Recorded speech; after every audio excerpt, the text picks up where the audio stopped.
My father-in-law changed his will the day before he died, and now I understand why everyone tried to keep me away from the reading. I should have known something was wrong when my husband Cassander started acting strange the week before his father died. Bartholomew had been battling cancer for months, and we all knew the end was coming. But suddenly, Cassander was having hushed phone calls with his sister Delphine and stepping outside whenever I walked into the room. Family business, he'd mutter when I asked what was going on. The night before Bartholomew passed, I woke up to find Cassander's side of the bed empty. I found him in the kitchen at 2 a.m. staring at his phone with hollow eyes. Everything okay? I asked. He nearly jumped out of his skin. Dad's lawyer called, he said, not meeting my eyes. Some last-minute paperwork. I should have pressed him for details. Should have demanded to know why paperwork couldn't wait until morning. But I was exhausted from months of hospital visits and managing the family business while everyone else fell apart. When Bartholomew died the next morning, the whole family gathered at the estate. That's when the weird behavior really started. Delphine kept steering me away from family conversations. Cassander's brother Lysander would stop talking whenever I entered a room. Even their mother, usually warm toward me, seemed distant and kept avoiding eye contact. Maybe you should skip the will reading, Cassander suggested gently. It's going to be boring legal stuff anyway. You've been through so much stress lately. I'm part of this family too, I reminded him. I want to be there for whatever happens. The look that passed between him and Delphine should have been my first real warning. It was the kind of look people share when they're keeping a secret from someone standing right in front of them. The reading was scheduled for the following Tuesday at Bartholomew's attorney's office. I'd been to plenty of family meetings there over the years. Bartholomew often included me in business discussions, saying I had a good head for numbers and a fresh perspective. That morning, Cassander tried one more time to convince me to stay home. Are you sure you want to come?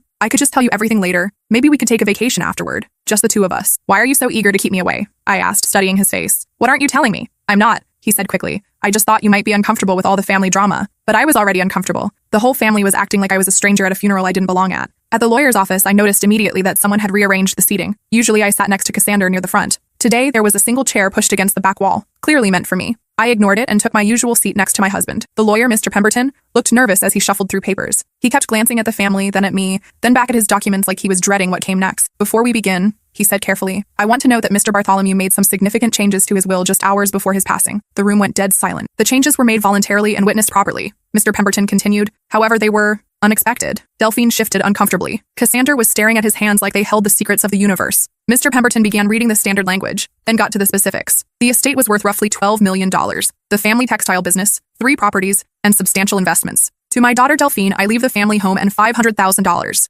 Delphine nodded, unsurprised. To my son Lysander, I leave the Vermont cottage and $500,000. Also expected. To my son Cassander, I leave $500,000. I waited for him to mention the business. Bartholomew had always promised it would go to Cassander, his eldest son and heir apparent. Instead, Mr. Pemberton paused and looked directly at me. The remainder of my estate, including controlling interest in Blackwood Textiles, I leave to my daughter-in-law. The room erupted. That's impossible! Delphine shrieked, jumping to her feet. He wouldn't do that. She's not even blood family. Lysander was already on his phone, presumably calling another lawyer. Cassander just sat there, his face white as paper, looking like someone had just told him his entire life was a lie. There must be some mistake, their mother said, her voice shaking. Bartholomew always said the business would stay in the family. It is staying in the family, I said quietly, though my heart was hammering so hard I could barely hear my own voice. You're not family, Delphine spat. You're just some woman who married my brother. Mr. Pemberton held up his hand for silence. There's more, he said. Mr. Bartholomew also left a sealed letter to be read aloud at this time. He pulled out an envelope and broke the wax seal. The paper looked thick and expensive, the kind Bartholomew used for important business correspondence. If you're hearing this, he began reading in Bartholomew's words, it means I'm dead, and it means my family tried to prevent my daughter-in-law from attending this reading. Every eye in the room turned to me. I felt like I was in some kind of surreal nightmare where everyone knew the script except me. For the past 18 months, I've been watching my children conspire to steal from the woman who saved our family business. What they don't know is that I've been recording their conversations. My heart was pounding so hard I thought I might pass out. What conversations? What conspiracy?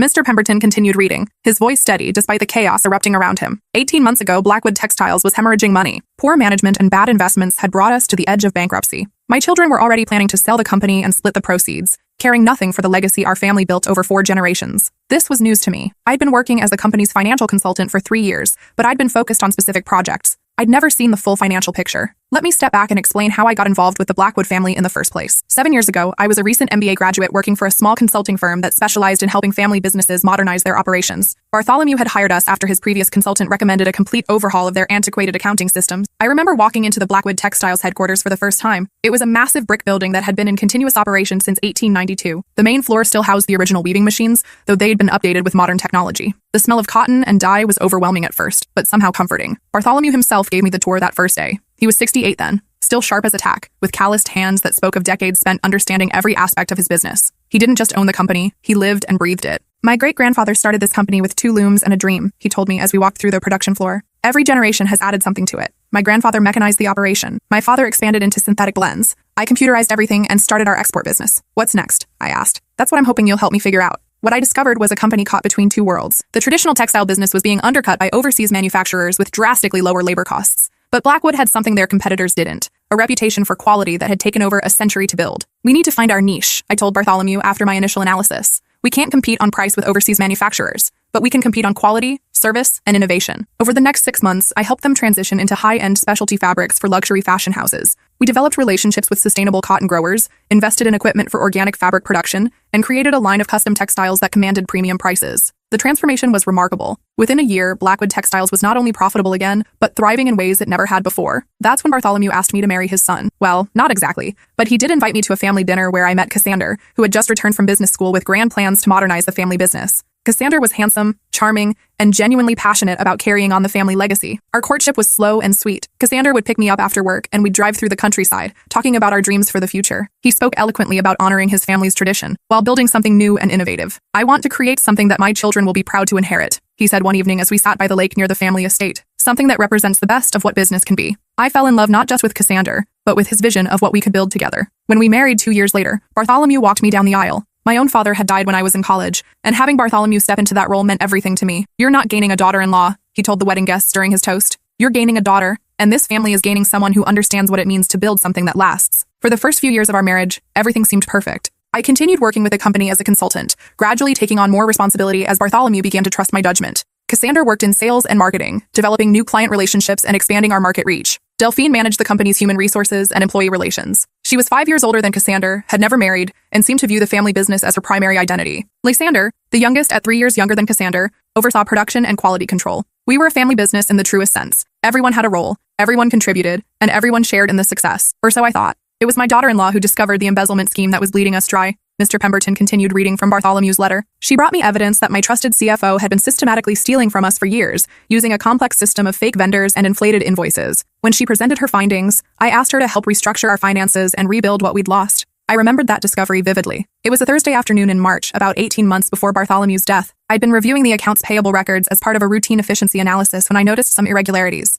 Several vendors were billing us for services that seemed unnecessary or overpriced. When I dug deeper, I found invoices for equipment maintenance on machines we'd sold years ago, consulting fees for projects that had never been approved, and supply purchases that never appeared in our inventory. At first, I thought it was just poor record keeping, but the more I investigated, the more systematic the fraud appeared. The CFO, Gregory Thornfield, had been with the company for 15 years. Everyone trusted him completely. He handled all the financial operations while Bartholomew focused on sales and production. The family had given him increasing autonomy over the years, grateful to have someone they could rely on for the complicated financial aspects of running a business. What I discovered was that Gregory had been creating fake vendor accounts, submitting false invoices, and then transferring the payments to accounts he controlled. He'd stolen nearly $800,000 over 5 years, timing his thefts to coincide with busy periods when they were less likely to be noticed. When I brought my findings to Bartholomew, his first reaction was disbelief. Gregory's been like family to us, he said. He's godfather to Lysander's children. I know, I said. I hope I'm wrong, but these numbers don't lie. We spent 3 days going through every transaction I'd flagged. The evidence was overwhelming. Gregory had betrayed the trust of a family that had treated him like a brother. What do we do now? Bartholomew asked when we'd finished our review. We fire him, recover what we can, and file criminal charges, I said. Will that destroy the company?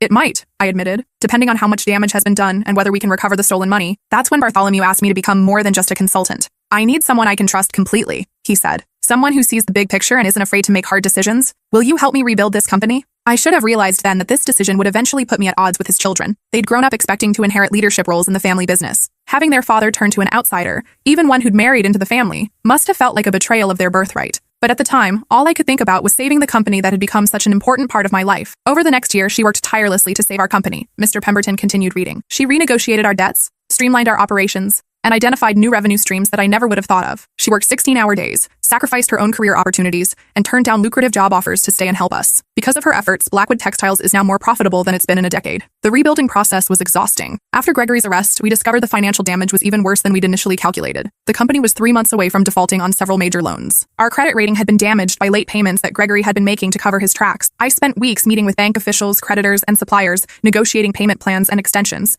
I had to convince them that the company was fundamentally sound despite the financial irregularities. Meanwhile, I was completely restructuring our internal financial systems. I implemented new approval processes, audit procedures, and oversight mechanisms to prevent future fraud. I negotiated new supplier contracts, reworked our pricing structure, and identified areas where we could reduce costs without compromising quality. The most challenging part was maintaining employee morale during the crisis. Word of Gregory's embezzlement had leaked throughout the company, and people were worried about job security. I held town hall meetings, explaining the situation honestly while reassuring employees that we were taking steps to ensure the company's survival. During this period, I was essentially working 2 full-time jobs. I was still officially a consultant, but I was making decisions that should have been made by a chief financial officer or chief operating officer. I was at the office from dawn until late at night, sometimes sleeping on the couch in Bartholomew's office when there was too much work to go home. Cassander was supportive during this period, though I sensed some tension that I attributed to stress about the company's survival. He would bring me dinner at the office and listen patiently as I explained the latest crisis or breakthrough. "You're amazing," he would say. "I don't know how you're handling all of this." Looking back, I wonder if he was already starting to resent how much responsibility his father was giving me. But at the time, I interpreted his concern as admiration for my work ethic. The turnaround took about a year. We not only recovered from Gregory's theft, but actually ended up stronger than before. The new financial systems I'd implemented gave us better visibility into our operations. The supplier relationships I'd renegotiated saved us hundreds of thousands of dollars annually. The new client contracts I'd helped secure opened up markets we'd never accessed before. By the time Bartholomew was diagnosed with cancer, Blackwood Textiles was more profitable than it had been in years. What my children don't know is that 6 months ago, they held a meeting at Delphine's house to discuss what they called the problem. Mr. Pemberton continued reading from the letter. The room was dead silent except for the rustling of paper and Delphine's quiet sobbing. The problem, according to my children, was that I trusted my daughter-in-law too much. They were concerned that she would eventually want a larger stake in the business,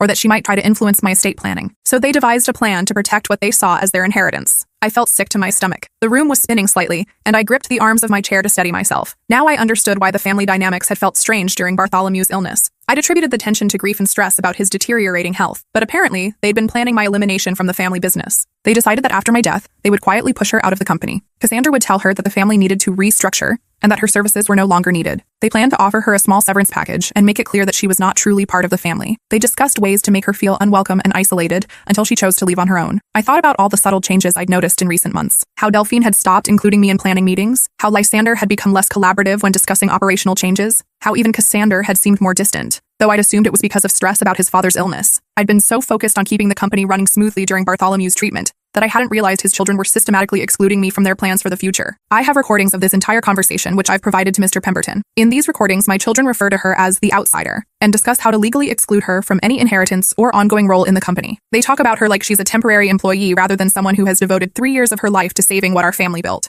The betrayal hit me like a physical blow. I thought about all the late nights I'd spent in the office, all the family dinners where I'd listened to their plans and dreams for the business, all the times they'd thanked me for my hard work and told me how grateful they were to have me as part of the family. Had it all been an act? Had they been planning to discard me even while I was working to save their inheritance? Most damning of all, the letter continued, is their discussion of my medical care. When I was hospitalized last month, they met to discuss whether I was mentally competent to make financial decisions. They planned to have me declared incompetent if I tried to change my will in her favor or give her any significant role in the business succession. Lysander's face had gone from pale to bright red. His mother was crying harder now, though whether from guilt or grief I couldn't tell. They discussed hiring a specialist to evaluate my mental state, hoping to find evidence of dementia or diminished capacity. They were prepared to fight any changes I made to my estate plan, claiming that I was being manipulated or coerced. I remembered Bartholomew's hospitalization the previous month. He'd had pneumonia that had complicated his cancer treatment. The whole family had rallied around him, taking shifts at the hospital and consulting with doctors about his care. Or so I'd thought. Apparently, while I was focused on his medical needs, his children were meeting to discuss how to prevent him from recognizing my contributions to the family business. The idea that they would have their dying father declared incompetent to protect their inheritance was breathtaking in its callousness. But what they failed to realize is that I was never just protecting my business. I was protecting the only child who actually cared about preserving what our family built. While my biological children saw dollar signs and personal inheritance, she saw legacy and tradition and the responsibility that comes with carrying on something meaningful. Mr. Pemberton looked up from the letter. The recordings Mr. Bartholomew mentioned are part of his estate files. As per his instructions, copies have been sent to your family's business attorney, your accountant, and your personal attorneys. The implications were staggering. Not only had they planned to betray me, but they'd done it so systematically and callously that Bartholomew felt compelled to secretly document their conspiracy. Delphine was crying harder now, though I suspected it was more about the money than any sense of guilt or remorse. "This is ridiculous," she sobbed. She manipulated him. She probably wrote this letter herself. Dad was sick and confused toward the end. Mr. Pemberton pulled out a thick manila folder. "Actually, Mrs. Blackwood, your father provided quite detailed documentation of his decision-making process, including audio recordings, written correspondence, medical evaluations, and sworn statements from 3 different doctors confirming his mental competency right up until his death." He opened the folder and showed us copies of psychiatric evaluations, handwriting analyses, cognitive assessments, and sworn statements from doctors, nurses, and hospital staff. "Your father was very thorough," Mr. Pemberton said quietly. He anticipated that his family would challenge this will, so he made sure to document his reasoning and mental state extensively. He also had multiple witnesses present when he made these changes, including 2 other attorneys who can testify to his competence. The letter wasn't finished. Mr. Pemberton picked it up again and continued reading. "To my daughter-in-law, you have been more loyal to this family than my own children. You've earned every bit of what I'm leaving you, not through manipulation or scheming, but through honest work and genuine care for our family's legacy. Don't let them guilt you into giving it back. Don't let them convince you that you don't deserve it. Use your inheritance to build something beautiful. Use your power to take care of the people who actually deserve it. And to my biological children, you've shown your true character, and it's deeply disappointing. The recordings I've left behind detail not just your plan to steal from her, but your complete lack of respect for everything I've worked to build. You care more about your inheritance than your integrity. You care more about maintaining your lifestyle than preserving our family's reputation. You've proven that you don't deserve to control the family legacy. Mr. Pemberton set down the letter and pulled out another document. There's one final provision, he said. Mr. Bartholomew has established a trust that will pay each of his biological children $2,000 per month for the rest of their lives, provided they never contest this will, never interfere with the new ownership of Blackwood Textiles, and never publicly disparage their father's final wishes. The room was suffocating with tension. I could hear the tick of the grandfather clock in the corner, the distant sound of traffic outside, and the ragged breathing of people trying to process what they'd just learned. Cassander finally spoke, his voice barely above a whisper. How long have you known about this? He asked me. I didn't know about any of this, I said honestly. I had no idea he was recording you or planning to change his will. I thought I was just helping with the business finances like I always had. But you knew we were having family meetings, Delphine accused, her voice sharp with anger and desperation. I knew you were having meetings, I said. I assumed they were about funeral arrangements, medical decisions, or normal family planning. I never imagined you were plotting to push me out of the company I helped save. Lysander slammed his hand on the table, making everyone jump. This is insane, he said. She's not even blood family. She married into this family 7 years ago. We've been here our whole lives. No, I said, standing up slowly. But apparently I'm the only one who actually acted like family. I'm the only one who worked to preserve what your father built, instead of planning to profit from his death. You turned our father against us, Delphine sobbed. You poisoned his mind. I saved his company, I replied. I discovered the embezzlement that was bleeding your family dry. I restructured the finances and rebuilt the business. I worked 16-hour days while you were planning how to get rid of me. Mr. Pemberton cleared his throat diplomatically. If there are no further questions about the will itself, I'll need to discuss the transition of business ownership. As the new majority shareholder, Mrs. Blackwood will need to decide how she wants to proceed with company leadership and management. I looked around the room at the faces of people I'd considered family for 7 years. People I'd worked alongside, shared holidays with, celebrated milestones with, and trusted with my career and my future. People who'd been planning to throw me away the moment their father died. I'll need some time to think about everything, I said. Of course,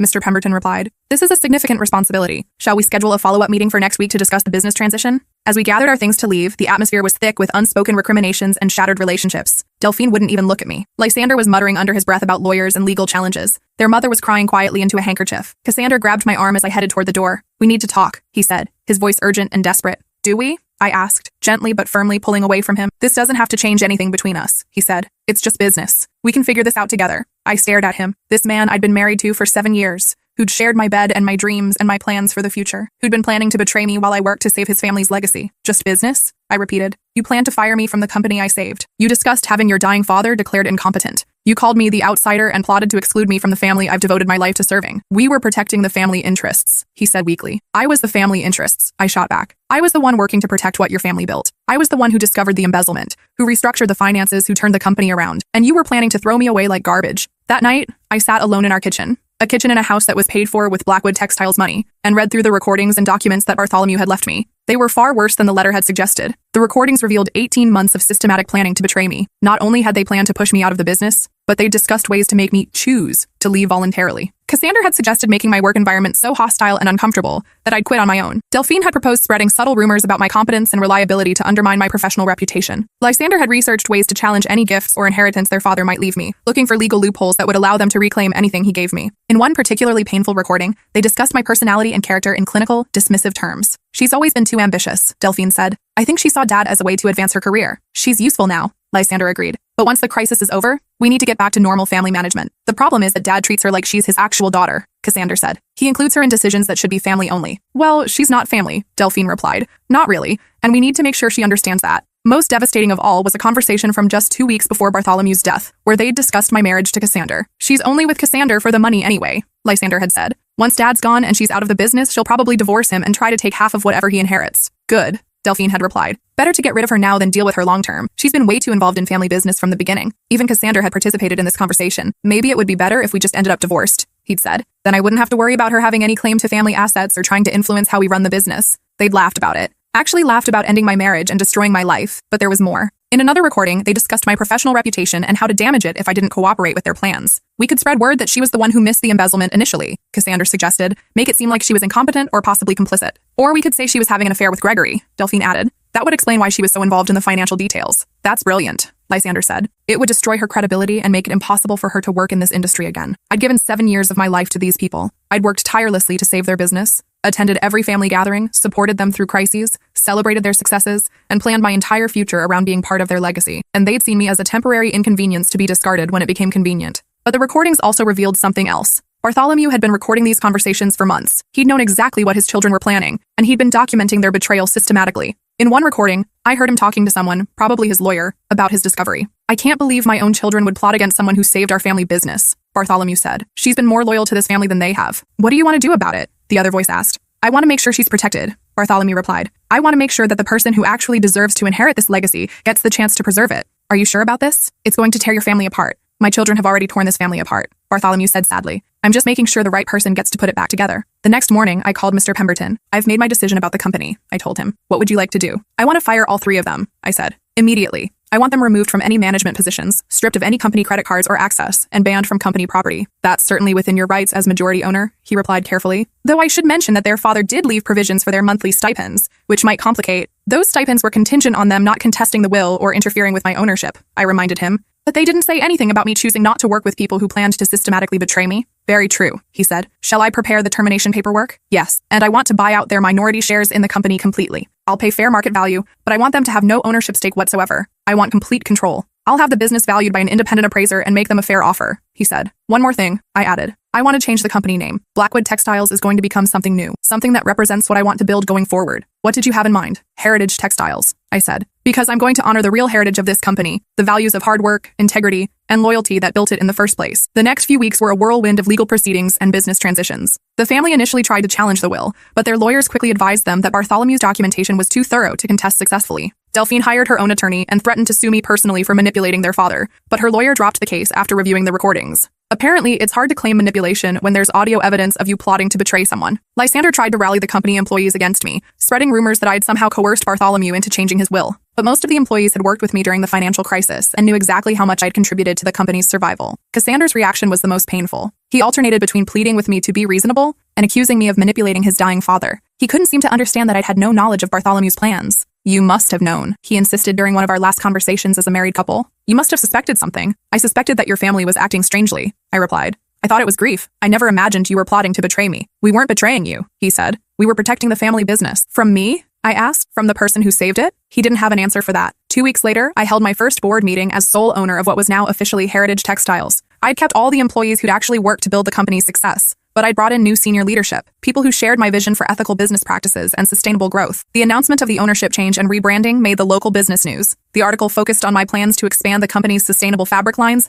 and my commitment to maintaining local manufacturing jobs. The reporter asked about the circumstances of my inheritance. "Mr. Bartholomew believed in rewarding loyalty and hard work," I said carefully. "He wanted to ensure that the company would be led by someone who understood his values and vision for the future." I didn't mention the recordings or the family conspiracy. Some things were too painful and too personal to share with the public. The week after the news article appeared, Cassander moved out of our house. "I can't live with someone who destroyed my family," he said as he packed his clothes. "I didn't destroy your family," I replied calmly, sitting on our bed watching him stuff shirts into suitcases. "I just refuse to let your family destroy me." He paused in his packing and turned to face me. "Dad really manipulated you, you know. He turned you against us. He made you think we were plotting against you when we were just trying to protect the business." I pulled out the folder of recordings and documents. "Would you like me to play the part where you discussed making my work environment so hostile that I'd quit?" I asked. "Or maybe the part where you said our marriage should probably end anyway so you wouldn't have to worry about me having any claim to family assets?" His face crumbled. "You weren't supposed to hear that." "No," I agreed. "I was supposed to be quietly pushed out and then discarded, never knowing what you really thought of me. I was supposed to spend the rest of my life wondering what I did wrong, why the family I'd worked so hard to serve suddenly didn't want me anymore." He sat down heavily on the edge of the bed. "It wasn't personal," he said. "It was just business." "It was my life," I said. "My career, my marriage, my future. How is that not personal?" "We would have taken care of you," he insisted. "We would have given you a good severance package." "You would have thrown me away like an old employee," I corrected. "After I saved your family's business and devoted years of my life to building something I thought we'd share?" He didn't have an answer for that. The divorce proceedings were surprisingly straightforward. Since I now owned the business that represented most of our shared assets, and since Cassander clearly wanted nothing to do with me anymore, we were able to reach a settlement quickly. I kept the house and the business. He took his personal belongings and moved back in with his mother. The irony wasn't lost on me. The son who'd been expecting to inherit a business empire was now living in his childhood bedroom. 6 months later, Heritage Textiles had its most profitable quarter in company history. I'd expanded our sustainable fabric lines, landed 3 major contracts with eco-conscious fashion brands, and opened a new production line focused on organic cotton blends. The success didn't happen by accident. I'd learned from the financial crisis that a business needs diversified revenue streams and strong relationships with multiple suppliers and customers. I'd also learned that treating employees well leads to better productivity and lower turnover. I implemented profit-sharing programs, improved healthcare benefits, and created clear advancement paths for workers who wanted to develop new skills. The company culture began to reflect my values rather than the traditional hierarchical approach that had characterized the Blackwood era. The day our success story appeared in the regional business journal, I got a call from Delphine. "I hope you're happy," she said, her voice dripping with bitterness. "You've torn apart a family that welcomed you and treated you like a daughter for years." "No," I corrected her. "I just refused to let a family that planned to discard me follow through on their plan. We would have taken care of you," she insisted, echoing what Cassandra had said. "We're not monsters. Like you took care of your father when you discussed having him declared incompetent?" I asked. "Like you were taking care of me when you planned to make my work environment so hostile that I'd quit?" The line went quiet for a moment. "He left those recordings to make sure I knew the truth," I continued. "The truth that I was never really family to you. I was just useful until I wasn't." "You're making a mistake," she said. "Family business should stay in the family." "It is staying in the family," I said. "It's staying with the person who actually treated it like family." But Delphine's call made me realize that the family's resentment wasn't going away. Over the following months, I heard rumors that they were still trying to undermine my reputation in the business community. Lysander was apparently telling people that I'd seduced their father into changing his will. Cassandra was spreading stories about my ruthless ambition and how I'd manipulated a dying man. The rumors didn't gain much traction because too many people had witnessed my work during the financial crisis. But they were still hurtful, especially coming from people I'd once considered family. I decided to fight back in the most effective way possible, by building something so successful and ethical that it would speak for itself. A year after Bartholomew's death, Heritage Textiles was featured on the cover of Sustainable Business magazine. The article detailed our innovative approach to eco-friendly manufacturing and our partnerships with fair trade suppliers around the world. More importantly, it told the story of how the company had been transformed from a traditional family business into a model of sustainable capitalism. Heritage Textiles proves that companies can be profitable while doing good for the environment and their communities. The article concluded, "Under new leadership, this century-old business has found new life and purpose." That same week, I received a handwritten letter from Bartholomew's estate attorney. Inside was a note that Bartholomew had written, but instructed to be delivered exactly 1 year after his death. "By now, you know the truth about my children's character," it read in his familiar handwriting. "I hope you've used your inheritance wisely, and I hope you understand that I didn't leave you that money in that business to punish them. I left it to reward you. You saved more than just my business when you discovered that embezzlement and helped me rebuild. You saved my family's legacy by proving that honor and loyalty and genuine care still exist in this world. My biological children learned to see the business as their right, their guaranteed inheritance. They never learned to see it as their responsibility. You understood from the beginning that legacy isn't about what you're given,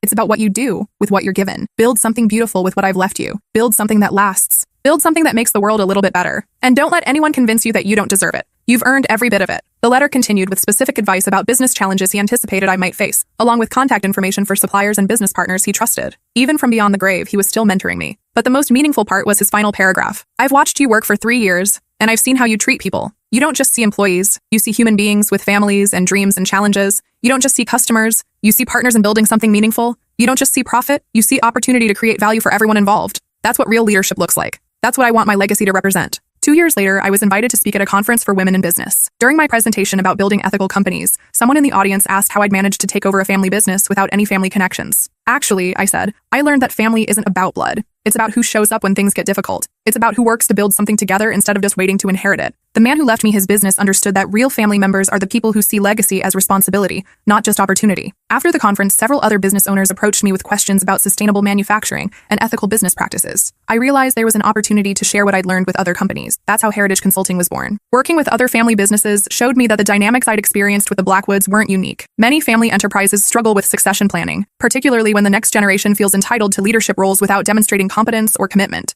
I developed a consulting practice focused on helping family businesses create merit-based succession plans and build cultures of accountability and ethical behavior. The work was deeply satisfying because it allowed me to help other families avoid the kind of destructive conflicts that had torn apart the Blackwoods. 3 years after Bartholomew's death, Heritage Textiles employed over 500 people across 2 manufacturing facilities. We'd become a leading supplier of sustainable fabrics to major fashion brands, and our ethical manufacturing practices had earned recognition from environmental organizations, but the personal cost had been significant. I'd lost a husband, a family, and the relationships I'd thought would last a lifetime. Still, I'd gained something more valuable, the knowledge that I could build something meaningful on my own terms. The lawsuit came in year 4. Despite the ironclad nature of Bartholomew's will and the devastating evidence of their conspiracy, Cassandra and his siblings decided to challenge my ownership of the company. Their new legal strategy was to claim that I'd exercised undue influence over their father during his illness. They argued that I'd isolated him from his family and manipulated him into changing his will. It was a desperate move, but it tied up company assets and created uncertainty about the future of Heritage Textiles. The legal battle lasted 8 months. During that time, I had to provide detailed testimony about my relationship with Bartholomew, my role in saving the company, and my knowledge of his final wishes. The Blackwood siblings' attorneys tried to paint me as a calculating manipulator who'd seduced an elderly man into disinheriting his children. They questioned every conversation I'd had with Bartholomew, every business decision we'd made together, and every moment I'd spent alone with him during his illness. It was emotionally exhausting to have my motives questioned and my integrity attacked by people who'd once claimed to love me as family. But the evidence was overwhelming in my favor. The recordings of their conspiracy, the documentation of my contributions to the company, and the testimony of medical professionals who'd witnessed Bartholomew's mental competence throughout his illness all supported his final wishes. The case was ultimately dismissed with prejudice, meaning the Blackwoods could never again challenge the will on these grounds. The judge's final comments were particularly satisfying. The evidence shows clearly that Mr. Bartholomew made his final decisions with full mental capacity, based on years of observing the conduct and character of all parties involved. His choice to leave his business to someone who had demonstrated loyalty, competence, and genuine care for his legacy was entirely rational and well documented. The court finds no evidence of undue influence or manipulation. To the contrary, the evidence suggests that Mr. Bartholomew was protecting his legacy from individuals who had demonstrated questionable judgment and priorities. After the lawsuit was dismissed, I thought the Blackwood family would finally leave me alone, but their resentment ran deeper than I'd realized. 6 months later, Lysander started a competing textile company using contacts and knowledge he'd gained during his years at Blackwood Textiles. He named it True Heritage Textiles, apparently to confuse customers and suppliers. When that didn't work, Delphine began spreading more serious rumors about my personal life and business practices. She claimed I was having affairs with married customers, that I was using company money for personal expenses, and that I was planning to sell heritage textiles to overseas investors. None of it was true, but rumors in a small business community can be damaging even when they're false. I consulted with my attorneys about pursuing defamation claims, but ultimately decided that the best response was continued success and transparency. I opened Heritage Textiles books to independent auditors and published detailed sustainability reports showing exactly how we operated. I invited business journalists to tour our facilities and interview our employees. The result was a series of articles that not only debunked the rumors, but showcased Heritage Textiles as a model of ethical business practices. Transparency as strategy, how Heritage Textiles builds trust through openness, was the headline of one particularly favorable piece. 5 years after inheriting the company, I realized that my relationship with the Blackwood family had fundamentally changed how I viewed business, family, and loyalty. I'd learned that blood relationships don't guarantee love, respect, or ethical behavior. I'd also learned that chosen family, the people who show up consistently and support your best self, can be more valuable than biological connections. The employees at Heritage Textiles had become my chosen family. We'd built something together based on shared values and mutual respect rather than inheritance or obligation. When our head of production announced her pregnancy,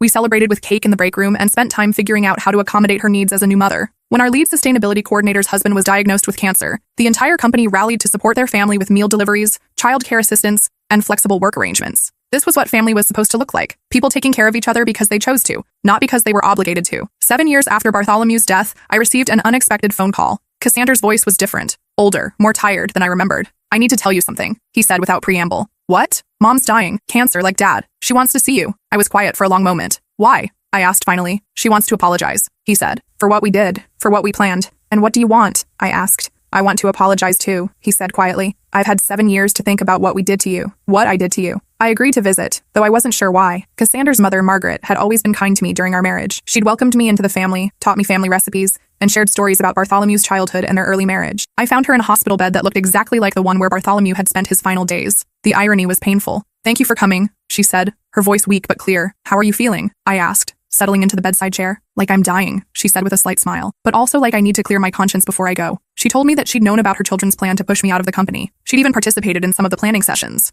"I was scared," she admitted, "scared that Bartholomew was giving away my children's inheritance to someone who wasn't really family. But after he died, and after I saw what you built with Heritage Textiles, I realized he was right," she continued. "You were more family to him than we were. You earned what he gave you," she said. "My children wanted to inherit it. There's a difference." We talked for an hour about business, family, and the choices that define our lives. Before I left, she gave me a small box. "These were Bartholomew's," she said. "His father's cufflinks. He would have wanted you to have them." Inside the box was a note in Bartholomew's handwriting. "For someone who understands what it means to build something that lasts." Margaret died 2 weeks later. Her funeral was small, just immediate family and a few close friends. I attended, sitting in the back, unsure of my place in this gathering of people who'd once planned to betray me. During the service, Cassander stood up to speak about his mother. "She taught us about loyalty," he said, "about standing by the people you love, even when it's difficult." He paused and looked directly at me. "She also taught us, in the end, about admitting when you're wrong." After the service, we stood awkwardly by my car. "Do you think you could ever forgive us?" he asked. "I already have," I said. "Holding on to anger was hurting me more than it was hurting you." "What about us?" he asked. "Do you think we could ever—" "No," I said gently but firmly. "Too much has happened. Too much trust has been broken." "I know," he said.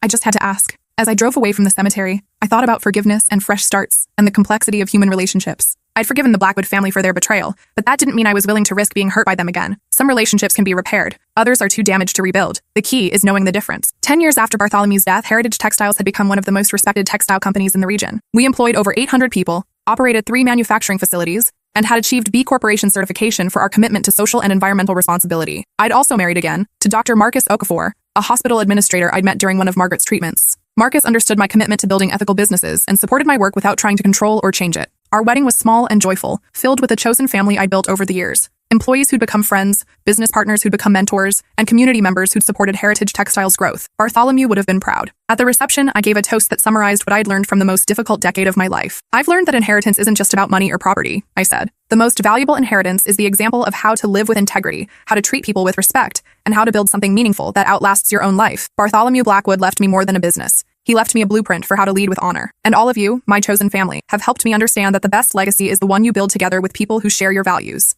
I'm sitting in my office now, looking out at the production floor where hundreds of people work to create sustainable textiles for customers around the world. Heritage Textiles is planning to open our first international facility next year, and we're developing new partnerships with artisan cooperatives in developing countries. Sometimes visitors ask me about the name change from Blackwood Textiles to Heritage Textiles. Heritage is about honoring the best of what came before while building something new, I tell them. It's about understanding that tradition isn't just about preserving the past. It's about preserving the values that make the past worth honoring. I never mention the family betrayal, the conspiracy, or the legal battles. Some stories are too personal to share with strangers. But sometimes, when I'm mentoring young entrepreneurs or advising family businesses, I share the most important lesson I learned. Don't assume that family relationships guarantee loyalty, and don't assume that loyal people can't become family. The people who show up consistently, who support your best self, and who share your commitment to building something meaningful, those are your real family, regardless of blood or marriage or legal documents. Last month, I received a letter from a business school student who was writing her thesis about family business succession planning. She'd heard about the transition from Blackwood to Heritage Textiles and wanted to understand how leadership changes can revitalize struggling companies. I agreed to be interviewed, though I focused on the business aspects rather than the personal drama. What advice would you give to family businesses struggling with succession planning? She asked. Merit should matter more than birthright, I said. The person who's most qualified to lead should lead, regardless of their last name or their relationship to the current owner. How do you identify the right successor? Look for someone who sees the business as a responsibility, not just an opportunity. Someone who's willing to work for the privilege of leadership rather than simply expecting it.